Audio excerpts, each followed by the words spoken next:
So welcome everyone to Stress in the Workplace, our webinar. And given all the immediate and incredible response we've received requesting this program, it's obvious that this topic is a prominent issue for many companies, not just you. And we're recording this webinar today, and we'll send you the PowerPoint after for your own information. And you're free to share that with anyone that you feel would benefit. So given the response today, I have to think that stress is a big part of your environment, both for your workforce and possibly for each of you. So today we're going to cover what is stress and who and what and how it impacts your organization, what it's costing you, and what you can do about it. All right. So I'm Susan Hansen. I have over 25 years experience in the health and wellness, corporate training, development, and public speaking sectors, and I'm the author of the program. And Cheryl Chatham is our head coach. She's a workplace stress and life coach and brings her coaching practice 30 years of experience, sales, marketing, management, coaching, and leadership. So you have two of us here to support you. If you have any questions, my sound just went out. All right. I'm just listening to see if everyone can hear. All right, so far we're good. All right, so if you have any questions, please put them in the chat box, and if I haven't answered them during the session, then I will ensure that I answer them at the end of the session for you, okay? All right, so what is stress? People just say there's so much stress out there, I can't stand it, I can't take it anymore, right? Well, there's a key concept here in learning to deal with stress and coping with stress. And the concept is that there is no such thing as stress in and of itself. There are only stressors. And it may come as a surprise to you. There's actually no such thing as stress in itself. And it has a lot to do with the outside influences and external factors. Stress is caused by our reaction to these stressors. So you see there's a bit of a difference here. And it's your internal response to those stressors. And most of us have not yet learned this and your internal response to these stressors. And we continue to let the stressors make us feel stressed, leading to all the health problems we know are 75% preventable, and that you as an HR person are continuing to spend resources on to try and improve. Okay? So let's talk about the fight or flight syndrome. So everybody's heard of this. Excuse me, it's a short-term bodily response to a threat or demand. The body releases stress hormones, alerting the body for emergency action. The heart beats harder, the muscles tighten, the blood pressure rises, breath quickens, senses become sharper, and these physical changes increase your strength and stamina, speed your reaction time, and enhance your focus. Excuse me, and it's your body's way of protecting you from danger. So this response is from our caveman days, and the problem is it hasn't changed or adapted to our way of life today. It's actually meant, and it's absolutely key that you hear this, to be a short-term response. Whether the lion ate you or you outran it or you killed it, it doesn't really matter because the fight or flight, response was meant to be short-term. Get revved up, deal with the problem, and it's over, all right? So that's what it is. But the problem is that the body is not able to distinguish the difference between a life-threatening stressor and a less harmful one. So if you're stressed over an argument with a friend, a traffic jam on your commute, or a mountain of bills, for example, your body will still react as if you're facing a life or death situation, whether it's a lion or a 2-year-old, okay? So the body doesn't discern between the difference there, and that's the real issue, or it's part of the issue. The result is that it keeps responding at 100%, using up your body's resources, which can lead to serious health problems, as we know. So people have more or less resiliency to these stressors, which depend on their genetics and their environment, and which are typically out of their control. But some people seem to be able to handle more stress than others for one reason or another. But the one common factor that everyone can control is their personal reaction or your personal response to these stressors, okay? And that's the key. So how does stress affect the body? Well, 60 to 80% of primary care doctor visits are related to stress, yet only 3% of patients receive stress management help. So genetics, environment, and stress are what contribute to poor health, and we all know that depression and anxiety meds, are the number one prescriptions that are filled these days, and cancer is now 1.5 people will experience a cancer diagnosis in their lifetime. It used to be 1 out of 3. And then, of course, we're still dealing with diabetes and heart disease and, and all kinds of issues on top of that. So it sounds like a pretty grim picture. But the question is, if only 3% of patients receive stress management help, then what are they getting? What are the other 97% getting? They're getting medication and prescriptions, and that's it. And it's not the answer, Therapy costs are around $175 an hour. So even if they have benefits within only 2 or 3 sessions, the money's used up or less. And the government programs, at least where I am, have a 9-month waiting periods for participants. So what does this mean to you as the HR person?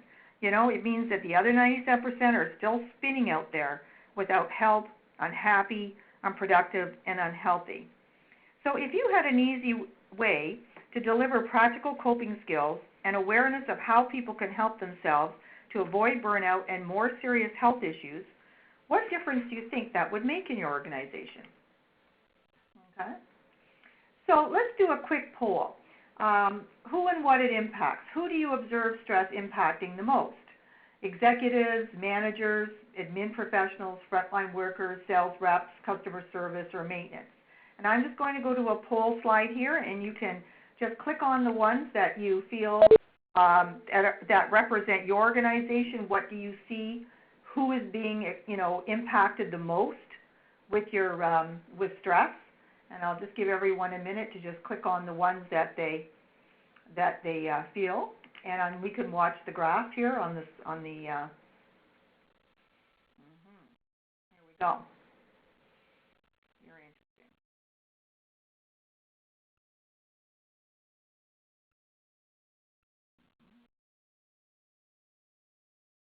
So as people are, yes, and we love to get your feedback because it helps everyone to understand what other organizations are going through. Interesting. This is very interesting because every time I do this webinar, we get a different answer. So as you can see, frontline workers are 66.7%. They're the highest that people feel are being, affected by stress. And then the next level would be executive and managers, and after that, they're pretty even with, admin professionals, sales reps, and customer service.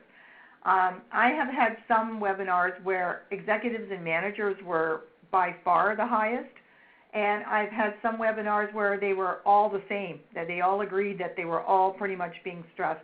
But the frontline workers seem to have won that race so far. So let's take a second poll and say, so what is stress impacting the most? Is it health and safety, productivity, morale, absenteeism, presenteeism, turnover, employer of choice, or other? And let's just see what we see here for this particular group.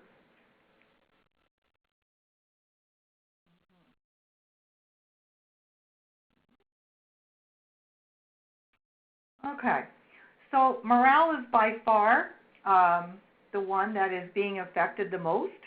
And out of all the webinars I have done, that has always been number one, just for your information. I thought you might find that of interest. And then productivity has always been the second. So here we have some turnover coming up as third. Oh, no, there you go, absenteeism, okay, and turnover. So just for everyone to get a picture of what that looks like and give you some, compare your own organization to what's being seen here. But morale has always been number one, and productivity has always been number two on all the webinars I have done, okay? So there you go. That's more information for you. So let's just look at a survey, a national survey. 60% reported feeling stressed and on edge. They felt unable to manage the pressures of their work and private lives. Most indicated they did not have strong coping skills. They were less engaged at work, put in less effort, hurting their productivity. They called in sick more often or went to work ill, which is, presenteeism. Stressed staff were more likely to deal with the pressure in harmful ways. 40% felt that they were on the edge and doing less than 70% of their best work. And more than 35% say their productivity at work has been negatively affected by their physical or mental health in the last 6 months. And just so you know, that was a group of 17,000 employees across all industries and all job levels. So I just thought that would be some good information for you. And so now we're looking at the employee wellness continuum. And over here on the left, that survey that we just saw, at the end of the day, they had everyone's salaries, et cetera.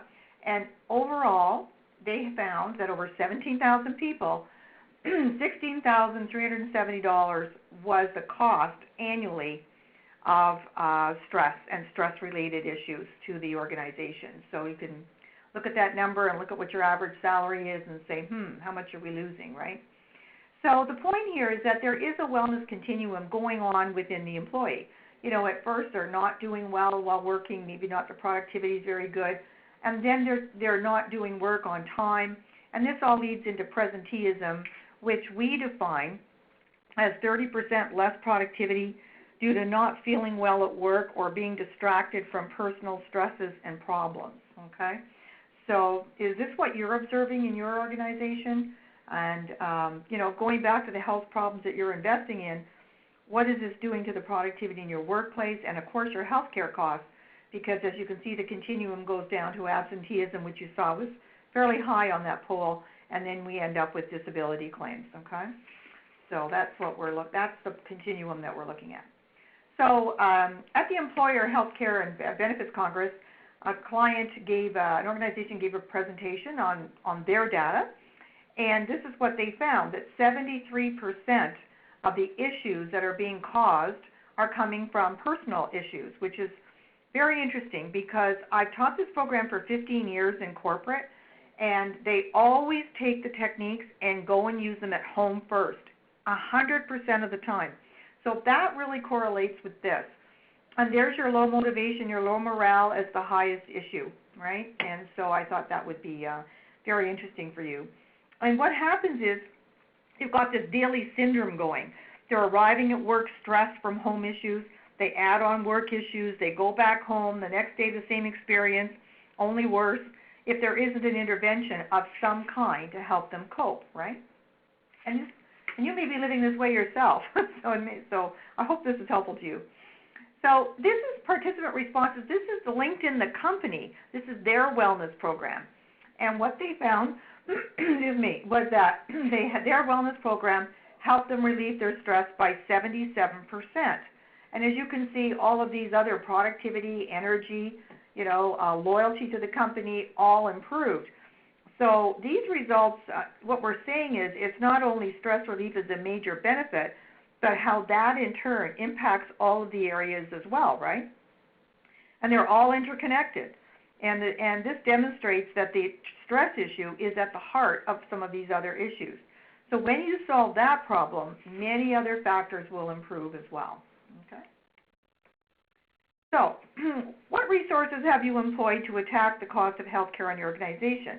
Well, typically wellness programs are driven by the employer for the employee.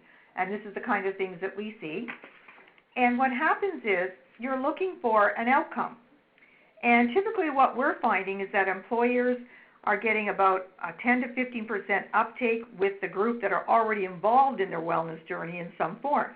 For instance, we had a client open up, they built some gyms at the different offices, and the people who were already going to the gym, somewhere else, just came and went to their gyms. It didn't actually increase the participation, right? So, but the real challenge is how do you engage the other 85% in the programs that you've got? So what I have observed is that employees don't buy into or choose to be part of these programs. They're not wanting to be engaged in taking responsibility for their own health and well-being, and I'm sure you've seen that as well. So it becomes a push, not a pull situation, even with friendly challenges and rewards in place. And the question becomes, how do we get them there? And so what is missing, in my mind anyway, is that the employee needs to choose to engage and participate for their own reasons, to make their own lifestyle choices. and we need to help to turn on that switch so that they're more willing to become involved in their own personal wellness journey. So what I'm thinking is that this step in the left here needs to happen before your wellness programs, become more successful. And I'm sure some of them are, but there's always those people that haven't engaged in their own wellness program yet, right? So the corporate wellness continuum, again, the focus needs to be on the individual's contribution to their lifestyle and behavior change, and after the health fair, like what are the next steps? How do we help people long term, not just this year or next? We need an easy way to deliver a practical approach to maximize engagement in their own personal wellness journey. So we need to meet people where they are, not where we want them to be, okay? So this is very important because this has to be a process that the individual is invested in for their own health improvement. And I think that you will probably all agree with that. So the question becomes, does raising awareness with courses and seminars and programs guarantee change and success? Well, not really. What happens is what's missing, and what's missing is the choice, the need to make a personal choice and commitment to their own success, right? And so this is part of that. And what we have found is that by coming at this whole personal wellness journey, which can be very overwhelming to some people, if we start with the stress idea, they pick up on that very quickly and easily, and they're more motivated to want to do something. So that's the approach that we're taking. All right. So the question is, stress is a choice. Do you agree? And I'll put a poll out here, and let's see if everybody agrees or disagrees if you think stress is a choice.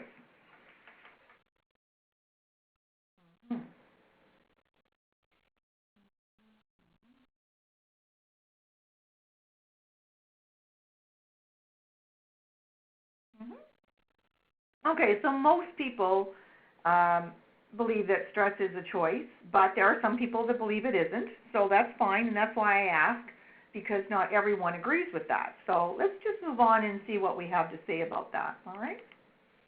So I will work towards living my life with inner peace and serenity, independent of circumstance. This is the goal. No matter what is coming at me, I can cope and remain grounded and calm. And this is where we want to take people. So let me use this picture in a visual explanation of how we react to outside stressors. Think of the waves as the external stressors we just mentioned, okay? They are always crashing around you. They will always be there. And you can think of someone coming down the hall that stresses you, in the office, and you can think, oh, here comes another wave, So you see them as an external stressor, and this is really, really, really key. So think of the beacon as your internal self. The goal is to stay calm and learn to cope with the stressors, okay? They will always be there day after day, just like the waves. So the question becomes, how do we manage them? Because they aren't going away, all right? So this is critical to taking a new perspective on stress, that the stresses are external and your stress response is internal. There are two different things, and this is the absolute key. So we have a saying with our participants, be the beacon in your life. Be your own grounding rod, and we send out this picture, and they hang it on their filing cabinets, their desks, their phones, whatever, and it just reminds them the stresses are external, the internal stress is in me, and what am I going to do about it, right? So our goal is to deal with them and remain grounded and calm despite circumstance, no matter what else is going on around you. And we have found that once someone separates the stressors from the stress, that is the beginning of their stress-free journey. And I hope that's been helpful to you right now. So what are stressors? Well, people, family, boss, coworkers, friends, neighbors, events, company challenges, family or health changes. So what can you control? Where is the stress?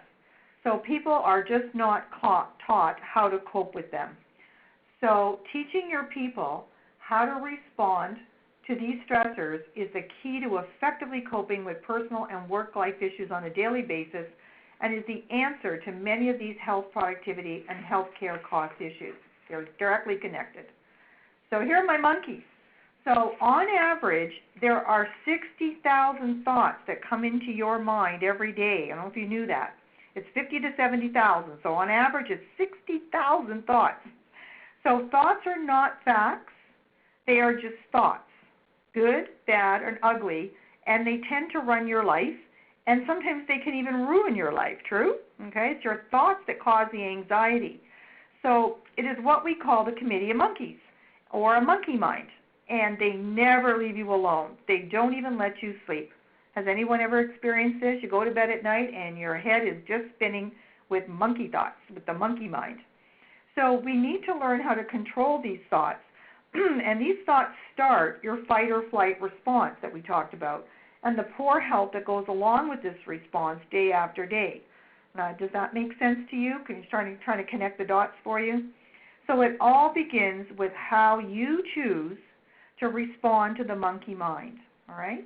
This is the root cause of all the other symptoms and issues around stress, low productivity, failing health issues, and we are going to show you how we have addressed this program with our other organizations with over 90% feedback ratings from all participants. So very successful. So Light Up Your Life is a program that deals with the root cause. And we use a number of techniques to help make a person aware of how to make better choices that will help them cope with their stress. So there are a number of areas that are covered as well. Work-life balance, mental health, mindfulness, relationships, nutrition, fitness, and time management are some of the topics that are covered, but we do have a number of techniques that we use. So our mindset is our mental health, right? So when a stressor comes along and things don't go as we expected, we react, which puts us into what we might define as a victim state. We are not in control of our own destiny. We are at the whim of others, and we have no control over those end results by reacting. And I will show you the next slide what that means. So when we respond instead of reacting, it puts us in control of ourselves, how the situation affects us, and this gives us power over the situation and the stressors, those monkey thoughts, okay? So the difference between how you choose to react or respond to that stressor is called drama, all right? So when you choose to react with victim state questions, you go into drama. And what's the problem with that? Well, chronic stressors, as we're saying, that stress response, that fight or flight is kicking in time and time out all day long.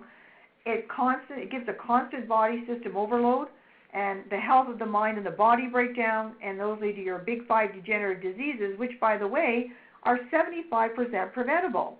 So why is that? How can we reverse that? And I don't know if you've ever asked yourself that question. It blows my mind that 75% of these diseases are preventable. And so what I'm suggesting here is that this is the root cause. This is where it begins. So let's take a look some more. But just being aware is not enough. We have to teach people coping skills so they can make better choices when the stressors hit. We've got to give them some practical meat and potatoes stuff, okay? So here we are. Let's take a deeper look at what reacting and responding look like. Victim state, they tend to start with the why, the who, the when, the whining, the blame game, the procrastinating, and they can sound something like this. Why don't the staff do their job? Why doesn't that department respond? When will someone put their dirty coffee cups in the dishwasher? When will the kids pick up their toys? Who's going to clean up that mess? Why does this always happen to me? So these are, and these are victim state questions, and it happens very quickly. We just react very quickly to it. But the problem with them is that the focus is always on other people that we have 0% control over, right? And it doesn't lead to action. We just sort of get stuck, and there's drama. We create a lot of drama. Now, if we choose to respond, then with what we call self-empowered questions, and they start with what or how. And it has the word I in it. So what can I do to help? What can I do to solve the problem? How can I mend the relationship? What can I do to prevent that situation from happening again? How can I help? How can I make a difference? And you know what? It could be just as simple as how am I going to get through this day without getting stressed? How am I going to not blow up when I see that person again? You see, but what's really important is that the focus is on you and the action that you can take. And that is what gives you the relief from the anxiety, all right? So the more you focus on blaming others and their actions, the more stressed and less empowered you will be, all right? So what's wrong with these victim state questions? Well, all the time and energy it takes you to continually ask them is keeping you from asking yourself the self-empowered question and getting on with it and solving the problem, right? Have you ever been in a meeting when everybody's going, well, they did and that's their fault and yeah, I'm sure you have. So what I'm going to say to you is that the next time you are frustrated or angry, listen to your internal dialogue. Which one does it sound like? And chances are it's the reacting one. And you are trying to control someone or something that you have 0% control over. So the next time that happens, I can bet you a dime to a dollar, that's what the situation is. You're trying to control something or someone that you have no control over, okay? So this is the root cause of these health issues that lead to other low productivity, presenteeism, and more claims, all right? So let's take a look at this. Here's an example of a technique that we teach in the program. I'd like you just to think about a stressful situation in your personal life that keeps recurring quite often and it really upsets you. Okay, you don't obviously have to tell everybody, just think about it. Now, so that's my problem is, think of it as a problem. And when the situation happens, I feel.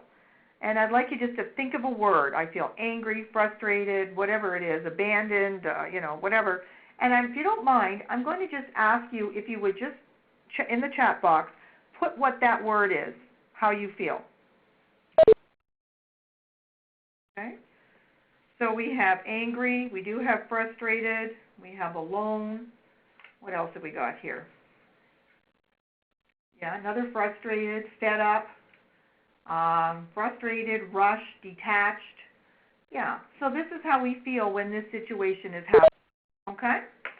So the next time it happens, I'd like you to say to yourself, I will. You're either going to think, say, or do something different, all right? So there's a thought that you're thinking the moment the stress happens. And I'm going to suggest that you think of another thought that you're going to replace that with that would serve you better and not lead you down to the road of drama and reacting and fight or flight and all that, okay? Or say, if you're saying something, maybe there's something else you should say, or maybe you're not saying something and you should say something, or do something differently. And let me give you an example. One of our participants said that he chose to step back from the arguments that his wife and his 15-year-old teenage daughter were having. And I thought, that's a very good idea. If anyone's had a 15-year-old daughter, that's a very good idea. So that's what he did. He decided to step back and not do anything instead of getting involved, and not say anything instead of saying something. So it kind of goes both ways. So I hope you just for a moment just visualize, if you're going to think, say, or do something different, have it in your mind, so that the next time this happens, you're going to be ready, okay? And then I'm going to ask you to kindly put, if you were to do that, how would you feel? It doesn't matter what happens to the other person. If you were actually to react, respond differently, then how would you feel? And just put that word in your chat, in the chat box, and I'll share that with people. Because this is very important to see what happens. I just got a couple. Wow, relieved, calm, serene, happy, encouraged. Very interesting. Okay, there's another one, in control. All right, so here's my question to you. What changed in the last 3 minutes? Nothing outside of us changed. You just made a choice to respond to that stressor differently, and you took responsibility to do that. And that's the mindset. That's a healthy mindset that we're trying to infuse into your employees. It's exactly the same way. And this is one of the techniques that we use, and it's very, very powerful, actually, and very successful. And what I have found is that they always take it home to their personal life first. And as you know, 73% of the issues are coming from the personal life. And being distracted at work for presenteeism is all part of that, right? So this is really important. So that's a technique, just an example. So, so here we are. And here's some some participants' testimonials just to show you how it has affected their lives. I'm responsible for my stress. I now stop, think, and respond. I'm surprised by how the technique was so quick and easy to use. It's about me adapting to life situations. Changing how I respond empowers me. I am more in control of my life, my happiness, my destiny. Gave me a new way to think about problems and stress. And understanding what I do and do not have power over has been a gift. And that lady was one of the last ones in the last groups, and she just said, thank you, this has been such a gift. So they've made a choice, they're using the coping techniques, and they're made a choice in order to stay calm despite their circumstances, despite what's going on you, and that's absolutely important, right? And in the process, they're taking 100% responsibility for how they choose to deal with the stressors in their lives. And this is a bit of a reverse from that push and pull effect we mentioned earlier when you're trying to put upon wellness programs upon people. Instead, this is people, coming to you, right? So that's what it looks like. So why the program? Well, it's relevant to everyone, all ages, all skill levels, all walks of life. We've had people from 25 to 65, all job titles. They feel that their life is in control, and it's instant. If you noticed, it was like it only took you a minute to think about, or 30 seconds to think, well, what am I going to do differently? And this is what you get. You get improved health and well-being with more life and job satisfaction, and that's really our goal. And so that's really what we're after here, okay? Simple but powerful, actually. So here's what we have for you. It's a registration flyer that you could send out to your employees.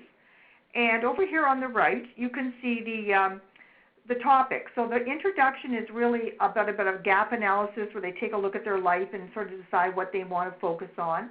And then session 1, 2, and 3 are really all the foundational stress techniques that we can show them to use. And then 4 to 8, they're applying those techniques to the different areas of their life, their relationships, their nutrition, their fitness, their energy, and time, okay? So that's sort of just an outline of the actual content of the program. And they also can take a stress test just to see how they are doing at the beginning of the program. And this is all online, by the way. So when they click the registration button off the flyer, it will take them to a preview video page, and they can download that stress test. They can watch an introductory video that I have. It's about 3 minutes. And then they can sign in, all right? So when they sign in, this is the actual online program link that they spend their time on. And there's no administration required on your part. It's all internet-based. And most importantly, it's available to all employees and their family 24/7, okay, because it's internet-based. Anybody can access it, all right? So what happens is the participant clicks on the playbook. Do they want it online and save it in their computer, or do they want to download and print it? And then they click on the 10-minute video, and they answer the questions in the book, and then they go to session 1. So we usually suggest they do 1 session a week over 8 weeks. And it just walks them through it. It's self-paced. They can, as I said, they can have their family take it at the same time. If you can get 2 spouses or 2 partners taking it at the same time, that's really, it gives you great results, because then they're talking about it and they're engaged at the same time. It really makes a big difference. They receive a wellness moment message every day in their email, so it goes into their phone, whatever. We have an online community where people are chatting, and then we have an employee resource center that they can click on, because if they're interested in learning more about any kind of wellness, this is an example where we have apps for them. They can click on and get apps, or they want to learn more about smoking or healthy eating or anything like that. So it's just a bit of a reinforcement to help them learn more about wellness. But that's all there. So that is what is on. That is what is the whole program right there. It's on that link. Okay. All right. So how does it work? Well, you have 2 options. Your organization can purchase a license to give all employees access to the program. It's 50 cents per employee per month, and you can offer weekly group coaching sessions with our head coach for up to 10 participants, and this is optional. And that cost is $199 per participant, and that's optional. There's the license and the coaching. They're both different. But today, what we wanted to offer you was to evaluate the program through personal experience with an introductory program of the first 4 sessions by booking a group of 10 participants in your organization for only $99 each, right? So your 10 people will have access to the videos, the notebook, and a 1-hour group coaching call with Cheryl for these 4, foundational pieces. If they want to continue, they have and work on it themselves, then they have the link to do that. So, and the reason that we do this is because the videos and notebooks are the tools, but if you really want to evaluate the program for your organization, it really needs to be experience. It's the experience you need to evaluate, which is why we make this offer to you. Okay? So I haven't seen any other questions. Does anyone have any questions so far? No, I'm looking for questions. Okay. So we are scheduling sessions the week of February 6th and on. And if you're interested in a session or you just want more information, you'd like to have a discussion with me, just type yes in your chat box and I will get back to you, no problem. And we will be sending this to you today, this afternoon, and you will have is there an assessment at the end as well? Yes, you can do the same assessment twice, and that's the idea, so you can see, what differences it's made, all right, because you would have your results from your first assessment, and then you redo it to see where it's improved. And if you're asking, that's a personal assessment, but we also ask participants to give their feedback for every program as well. They get a feedback form, so that helps us to focus on the topics they want or to help make a different delivery system, whatever it is they're looking for. Okay? So anyway, if you'd like more information or just to have a discussion with me about this, because I know some organizations are large and so you need discount rates, that's fine too. Or you just want to try it out. Then please just put yes in your chat box. Thank you very much. Here we are. And I really thank you for joining us today, and I'm hoping this has been helpful to you. And you will receive the recording of this shortly, either the end of today or tomorrow morning. All right? Thank you, everyone. Take care.